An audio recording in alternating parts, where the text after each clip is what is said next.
안녕하세요. 본트글로벌센터 송혜성 변리사입니다. 오늘은 장소가 바뀌었는데요. 법무법인 세종 판교사무소에서 촬영을 진행하고 있습니다. 스타트업에 가장 관심이 있는 이슈 중 하나가 투자계약과 관련된 부분일 텐데요. 오늘은 법무법인 세종 조중일 변호사님 모시고 말씀 나눠보겠습니다. 안녕하세요, 변호사님. 안녕하세요. 안녕하세요. 저 법무법인 세종 판교 분사무소에서 활동하고 있는 조중일 변호사라고 합니다. 네, 변호사님 반갑습니다. 네, 그 반갑습니다. 판교에서 스타트업 고객분들을 많이 만난다고 들었는데요. 투자계약과 관련해서도 많이 이슈가 되고 있나요? 네, 그럼요. 이제 이 스타트업이 성장을 하려면은 이제 돈이 필요한데, 물론 자기가 돈이 많아가지고 그 돈으로 발전을 해 나가면 좋겠죠. 근데 꼭 그렇진 않다 보니까 이제 각 단계별로 투자자들로부터 이제 투자를 유치하고 그 자금으로 발전을 해 나가게 됩니다. 그래서 이제 제가 부끄럽지만 M&A 외길 인생 12년 차이다 보니까 투자 계약을 아무래도 많이 다루고 있습니다. 네. 그래서 스타트업 분들 만나면은 투자 계약하고 관련해서도 얘기를 많이 나누게 되는데요. 네. 근데 이 굉장히 좀 안타까운 부분이 스타트업 분들하고 얘기를 나누다 보면은 이 투자를 받으면서 변호사의 자문을 받지 않는 경우가 굉장히 많이 있습니다. 네. 저도 스타트업 분들 만나다 보면 스타트업 투자 계약은 많이 표준화되어 있어서 자문을 받을 필요가 없다고 생각하시는 분들이 꽤 많이 계시더라고요. 네, 맞습니다. 그래서 제가 정말 가슴 깊은 곳에서부터 너무 안타까운데요. 네. 근데 저는 사실 이제 이런 얘기를 많이 말씀을 드려요. 이 세상에 표준인 계약서는 단 하나도 없다. 이제 물론 이 계약 텀이라는 게 많이 이제 투자 이루어지고 하다 보니까 마켓에서 통용되는 그런 텀들이 있습니다. 계약 조건들이. 네. 그래서 그 조건하고 다른 거를 상대방한테 요구를 하면은 상대방이 좀 수용하기 어려운 부분들이 분명히 있는 건 사실이고요. 네. 근데 이 계약의 당사자들은 다 서로 상황이 다르잖아요. 변리사님하고 저하고도 상황이 네. 다 다르고요. 처한 다 다르죠. 네. 네. 그렇기 때문에 다른 건에서 어떤 계약서 조항이 사용됐다라고 해서 그게 뭐 마켓이다. 그래서 이걸 꼭 사용해야 된다.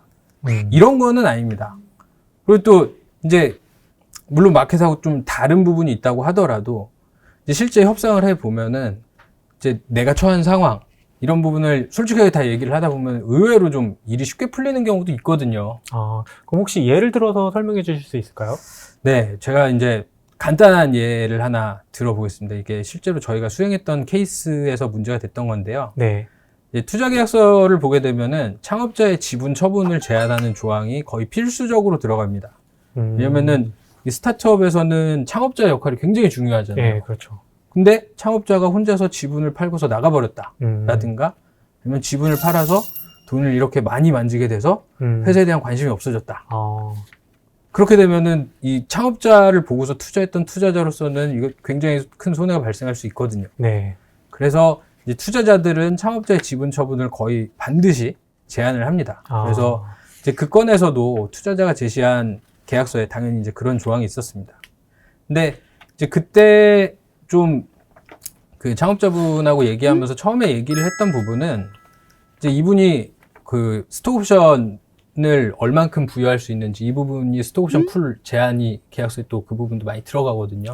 네. 그래서 그게 뭐 이제 뭐 발행 주식 총수의 몇 % 이렇게 할 수 있다라고 그 제안을 받았어요. 네. 이 부분을 좀 늘릴 수 있겠느냐라는 거를 얘기를 하시더라고요. 그래서 왜 필요하신가 여쭤보니까 이제 친형이 다른 일 하시다가 그만두고 이 회사 좀 잘해보자 그래가지고 회사에 들어와서 핵심적인 일을 하고 계셨던 거예요. 네. 그래서 이제 형님이 고생을 하시니까 스톡 옵션을 좀 많이 줘가지고 좀 보상을 좀 해드리고 싶다. 네. 그렇게 얘기를 하시더라고요. 그래서 이제 그 얘기를 듣고서, 근데 여기서 이제 문제가 하나 있었거든요. 네. 뭐냐면은, 이게 최대 주주의 친족에게는 스톡 옵션을 부여할 수가 없습니다. 상법상. 그래요? 네. 저도 오늘 그 얘기는 처음 듣는데요. 네. 그래서 이거 뭐 제가 아는 친구도 그 자기 동생이 하는 데서 일하는데 그것 때문에 스톡 옵션을 못 받아서 되게 속상해하는 친구가 있는데, 네. 어쨌든. 네. 그거는 그 친구 사정이고. 네. 네. 그래서 이제 그분한테 말씀을 드렸던 거는, 네. 이제 스톡옵션으로는 안 된다. 그건 법상 안 되니까 그럼 다른 방법을 찾아보자. 그래서 이제 투자를 받기 전에 아예 신주를 좀 싸게 발행을 한다라든가 아니면은 그 창업자가 가지고 있는 주식을 싸게 아니면 무상으로 양도하는 거 뭐 이런 거를 좀 생각을 해봐야 될 것 같다. 근데 이제 그냥 무상으로 양도하게 되면 뭐 증여세라든가 세금 네네. 또 다른 문제가 네. 발생하는군요. 그쵸. 세금 문제도 발생하고 그러니까 그래서 이건 안 될 것 같고 또 당장에 또 돈이 없으니까 신주를 지금 들어가는 건 안 될 것 같고 네. 그래서 이제 어떻게 할까 막 같이 고민을 하고 세금적인 부분도 같이 계산을 해보고 예, 그러다가 이제 결국 현실적으로 가능한 거는 세금을 좀 나중에 많이 내더라도 지금 당장 어떤 거래를 하기는 어렵고 그래서 네. 나중에 창업자 주식을 좀 싸게 양도를 해야겠다라는 방법을 선택을 하게 됐습니다. 그래서 네. 이제 이런 사정들을 투자자한테 솔직하게 다 얘기를 했고요. 그래서 이제 그 형님한테 주식을 처분하는 거에 대해서는 어떠한 제한도 받지 않도록 예, 그렇게 계약 조항을 양보를 받아냈었습니다. 아, 창업자가 원래 생각하고 있던 방법으로는 문제 해결이 불가능했던 거를 변호사님과 상담을 하면서 해결할 수 있었던 사례라고 볼 수 있겠네요. 네. 혹시 소개해 주실 수 있는 다른 또 사례가 있을까요? 네. 이제 저희가 스타트업들 자문도 많이 하지만 네. 이제 스타트업에 투자를 하거나 아니면 인수를 하는 그런 기업들도 많이 자문을 하고 있습니다. 네. 근데 이런 경우에는 법률 실사를 진행을 하게 되거든요. 네. 그러면은 이제 회사에 어떤 법률적인 문제점이 있는지 네. 살펴보게 되는데요. 그러면서 이제 기존 투자 계약들을 많이 보게 됩니다. 네. 근데 이 기존 투자 계약에서 좀 많이 이슈가 되는 부분이 중에 하나가 이제 전환 가격 조정하고 관련된 부분이 있습니다. 네. 이 전환 가격 조정이라는 건 뭐냐면요. 일단 이제 투자자들이 투자를 할 때 이제 한국에서 대부분 RCPS, 그러니까 전환 상환 우선주로 투자를 많이 합니다. 그러면 뭐 네. 그 성격은 뭐 얘기하려면 엄청 기니까 그거는 네. 넘어가고요. 이걸 이제 나중에 보통 주식으로 전환을 할 수가 있거든요. 네. 근데 이게 전환 상환 우선주로 일단 들어갔는데 이 이후에 어떤 이벤트가 발생하면은 전환 가격을 조정하는 게 들어가요. 네. 그거는 왜 그러냐면은 상환 우선주로 투자를 할 때 당시에 투자자가 생각했던 밸류에이션이 있잖아요. 네, 그렇죠. 이 밸류에이션에 뭔가 손상을 주는 이벤트가 발생하면은 그거에 맞춰서 투자자들이 손해를 보지 않기 위해서 네. 이제 전환 가격을 조정해서 보통주로 전환이 되면은 그 이후에는 그 가치가 보존될 수 있도록 하는 그런 방식입니다. 네. 그래서 이제 여러 가지 조건들이 들어가는데 그 중에서 대표적으로 거의 뭐 빠지지 않고 들어가는 것 중에 하나가 투자자가 투자했던 그 투자 단가가 있잖아요. 네네네. 그것보다 더 낮은 가액으로 신주를 발행을 하게 되면은 전환 가격을 전환하는 조건이 있습니다. 아, 그럼 전환 가격 조정 방식은 어떤 게 있을까요? 네, 이게 이 경우에 이제 방식이 두 가지 방식이 있는데요. 네. 하나는 이제 웨이티드 에버리지 방식이 있고요. 하나는 플랫챗 방식이 있습니다. 네. 웨이티드 에버리지 방식은 이제 낮은 가격으로 신주가 들어오면은 회사 밸류에 일정 비율로 영향을 주게 되는 거잖아요. 네, 그렇죠. 네, 그래서 그 영향을 준 비율만큼 조정을 하는 방식이고요.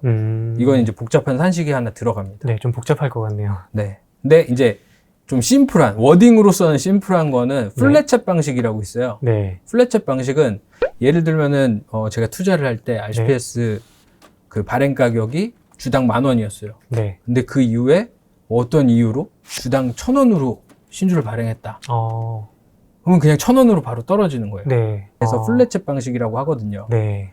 네. 그래서 이제 이 두 가지 방식이 있는데 스타트업 투자 계약에서는 대부분 이제 많은 경우에 플랫챗 방식으로 돼 있습니다. 그래서 이게 회사 정상적으로 이렇게 잘 커나가는 상황이라면은 네. 사실 별 이슈가 없어요. 아, 그렇게 계속 밸류가 올라가니까. 아, 네. 밸류 계속 올라가니까. 근데 네.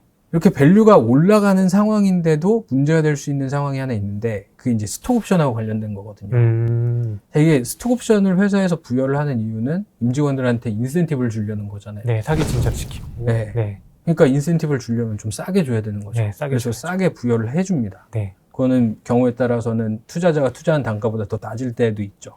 네. 근데 제가 아까 그 말씀드리면서 그 투자자의 투자 단가보다 더 낮은 가격으로 신주 발행하면 전환 가격 조정한다고 그랬잖아요. 네, 맞습니다. 그럼 이게 스톡 옵션을 행사를 해서 신주를 발행하게 됐을 때 그 경우에도 이게 그럼 전환 가격 조정 사유에 해당하는 거냐? 라는 이슈가 있거든요. 아, 그게 이슈가 되겠는데요?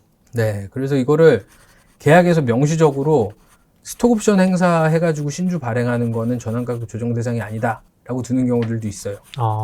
근데 많은 경우에는 그런 조항이 없습니다. 그러면 이게 해석상 좀 모호함이 있거든요. 네. 근데 새로운 투자자나 아니면은 회사를 인수하고자 하는 입장에서는 이걸 보수적으로 볼 수밖에 없어요. 네. 왜냐면은 이건 지분율에 심각한 영향을 줄 수 있는 이슈이기 때문에. 네. 그래서 이제 저희가 실사하다 보면 이 이슈가 많이 나오고, 그래서 이 이슈를 해결하는 것도 매번 중요한 이슈가 됩니다. 스톡옵션을 부여하는 것에 대해서 투자자들의 동의를 받고 진행하는데 그래도 투자자도 동의한 조건이니까 문제가 안 된다는 건 아닐까요? 네, 그렇게 이제 많이들 생각을 하세요. 근데 이 투자자가 스톡옵션 부여하는 거에 대해서 그래? 해? 라고 동의를 하는 거하고, 네. 근데 그걸로 인해서 내 가치에 손상이 발생한 거에 대해서 나는 보전을 받아야겠어. 이건 좀 다른 문제인 거죠. 그래서 투자자의 동의를 받은 스톡옵션이라고 해서 문제가 되지 않는다라고 단정을 할 수는 없습니다. 그렇군요. 그렇다면 투자를 받는 기업의 입장에서는 스톡옵션은 전환 가격 조정 사유에 되지 않는 것을 꼭 계약서에 명시를 해둬야겠네요. 네, 맞습니다. 오늘 시간 관계상 많은 이슈를 다루지는 못했지만 굉장히 좋은 말씀들을 많이 해주신 것 같습니다. 아유, 별 말씀. 네. 오늘 설명해주신 내용을 결국 요약해보면 표준 계약은 없으니 꼼꼼하게 살펴보고 전문가의 도움을 받자. 이렇게 요약할 수 있겠네요. 제가 하고 싶은 얘기를 아주 정확하게 해주셨어요. 네, 그런가요? 감사합니다. 이번 시간도 유익한 시간이 되셨길 바라고 저는 다음번에도 유익하고 흥미로운 주제로 다시 찾아뵙겠습니다. 감사합니다. 감사합니다.